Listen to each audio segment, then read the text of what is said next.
News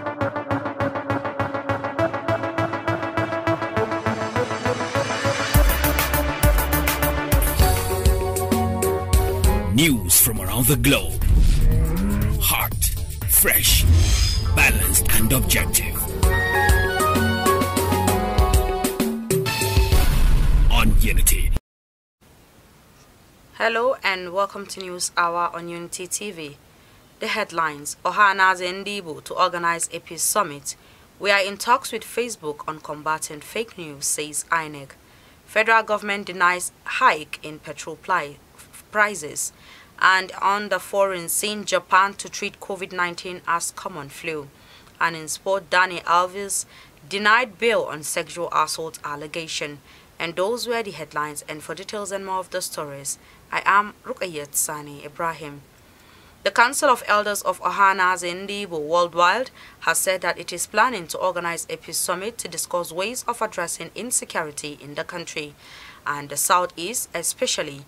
The council said this in a communique issued by its chairman, Chief Emmanuel Uwanyanwu, on Friday in Abuja at the end of its meeting. The council also called on the federal government to release Nnamdi Kanu, the detained leader of the proscribed indigenous people of Biafra, IPOB, unconditionally. He added that the security situation in the country called for concern, saying that the council was particularly worried how the situation had worsened.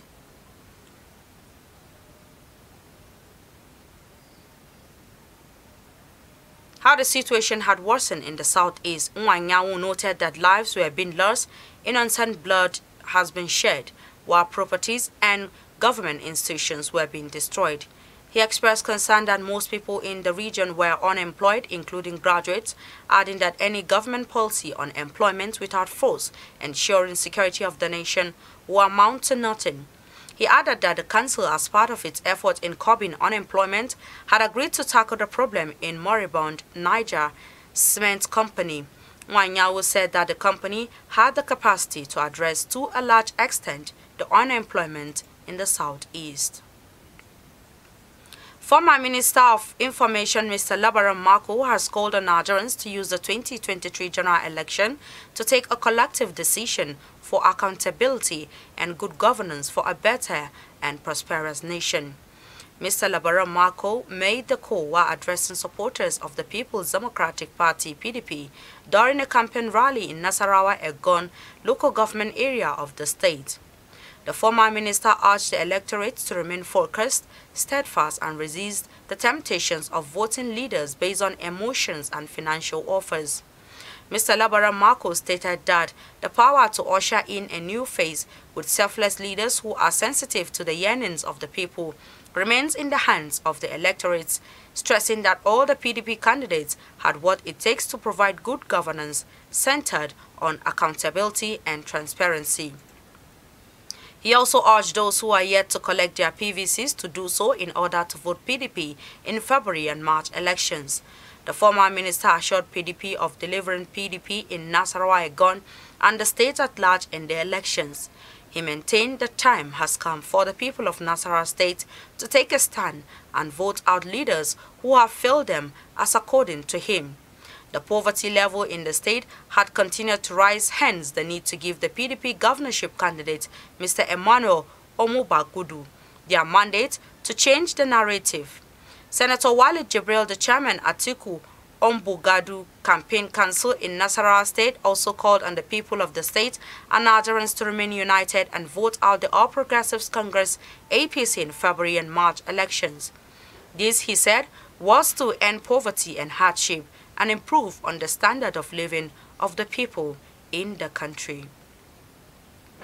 The Independent National Electoral Commission, INEC, said on Friday that it was in back-channel talks with the management of Meta, owners of Facebook, Instagram, and WhatsApp to develop mechanisms to combat fake news, especially the forthcoming elections in the country. INEC's Director of Voter Education and Publicity, Victor Aluko, said this at the launch event of RONAM, an official intelligence application designed by Rise Network to serve as a fake news verification app for the 2023 elections. It said the talks were aimed at finding ways to mitigate all those things that tend to undermine the electoral process using technology. Earlier, the Deputy Director of MacArthur Foundation, Mr. Dayo Olajide, whose organization supported the Run Arm app project, said it was high time people wake up and took early responsibility in naming and shaming peddlers of fake news to make them more accountable. Giving an overview of how the app works, the founder of Rise Network, Tayosi Akerele Ogunsiyi, explained that Run Arm had 3 features: one for verifying news reports, the second for verifying images, and the last feature for voter education. According to her, the app, which took a total of 20 months from conceptualization to its official launch, will soon be upgraded to include local languages and Pidgin English to ensure that ordinary Nigerians can take ownership of the app. She added that the app will serve beyond the 2023 general elections, which provides the opportunity to prototype these projects to other election cycles in the country. The federal government has denied any increase in the price of premium motor spirit, popularly called petrol, despite the hike in the cost of the commodity across the country.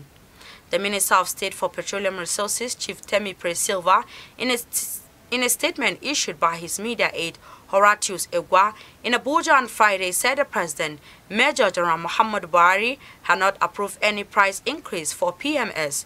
He was quoted as saying President Muhammadu Buhari had not approved any increase in the price of PMS or any other petroleum product for that matter.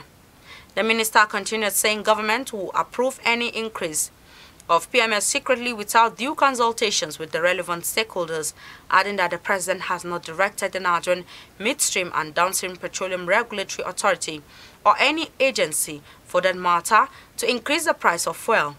He said what was playing out was the handiwork of mischief makers and those planning to discredit the achievements of the President in the oil and gas sector of the economy. The Supreme Court on Friday declared a former Minister of Niger Delta Affairs, Mr. Godwill Akpabio, as the candidate of the All Progressives Congress APC for the Akwai Northwest Senatorial District election, billed for February 25, 2023. The Apex Court, in a unanimous decision by a 5-member panel, upheld Akpabio's argument challenging the Court of Appeal's judgment, which earlier nullified his candidacy. In the lead judgment that was read by Justice Ibrahim Saulawa, the Apex Court held that the Court of Appeal lacked the jurisdiction to meddle in the issue of nomination of candidates for an election, which it said is within the purview of an internal affair of a political party.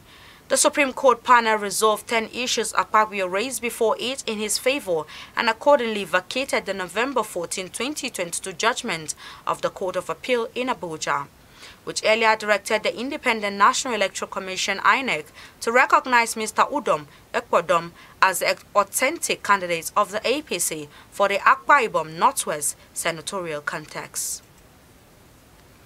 The police in Nasarawa State, North Central Nigeria, on Friday said 6 pupils of a primary school at Alwaza, a community in Doma local government area, were abducted. The command spokesperson Rahman Nansel told Premium Times Friday evening that security operatives are trailing the suspected kidnappers. The spokesperson said the operation to rescue the abducted pupils is being led by the police commissioner, Mayaki Muhammad Baba. He said the pupils were abducted on their way to the school around 7 a.m. Friday. Mr. Nansel said a joint team of police operatives, soldiers and vigilante groups have been dispatched to apprehend the suspects and rescue the victims.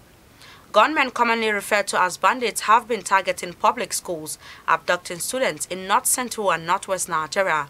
In most cases, parents of the abducted pupils usually pay ransom to free them from their captors, who are non-state actors. Frequent bandit attacks have happened in Kebbi, Niger, Zamfara and Kaduna states. However, the ongoing onslaught against the terrorist group by Nigerian security forces has minimized the attacks across the states. And on the foreign scene, Japan has said it will start considering COVID-19 as being equivalent to the seasonal common flu. Japan's Prime Minister Fumio Kishida announced on Friday that COVID-19 will be reclassified to disease category 5 from the current level 2, which puts COVID-19 on same level with tuberculosis and SARS. the new reclassification to Category 5, which will take effect from spring of 2023 and will see the virus in same category as the common flu and cold. The shift means that wearing face masks will no longer be necessary in indoors public spaces, and it also ends the need for infected people and close contacts to self-isolate. Patients are, however, only to wear masks indoors if symptomatic, although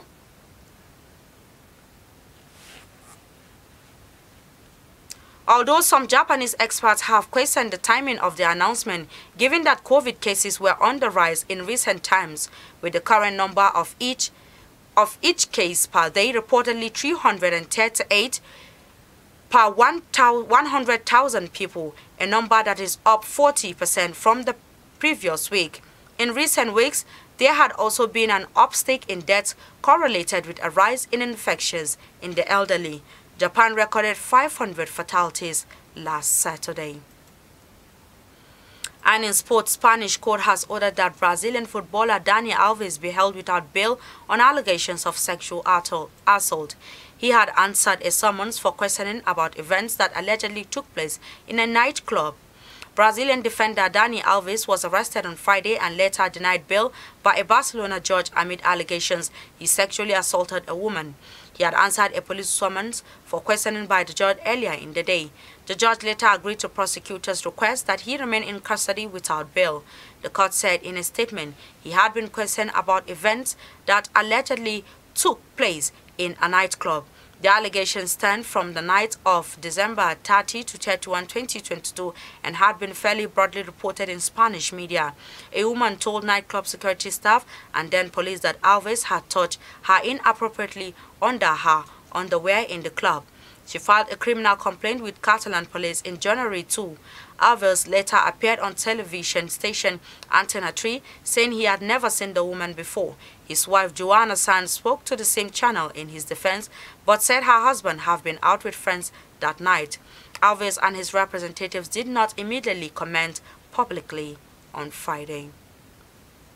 With this story, we've come to the end of our bulletin for today.